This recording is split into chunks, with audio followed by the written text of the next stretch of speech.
சென்னை அம்பத்தூரில் மது போதையில் இளைஞர்கள் சிலர் தனியார் கடை உரிமையாளரை தாக்கும் சிசிடிவி காட்சி வெளியாகியுள்ளது.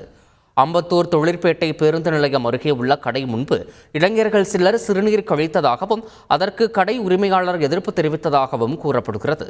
இதனால் கடை உரிமையாளருக்கும் அந்த இளைஞர்களுக்கும் இடையே வாக்குவாதம் ஏற்பட்டுள்ளது. அப்போது கடை உரிமையாளரை மது போதையில் இருந்த இளைஞர்கள் தாக்கியுள்ளனர். சிசிடிவியில் பதிவான இந்த காட்சிகள் தற்போது வெளியாகியுள்ளது.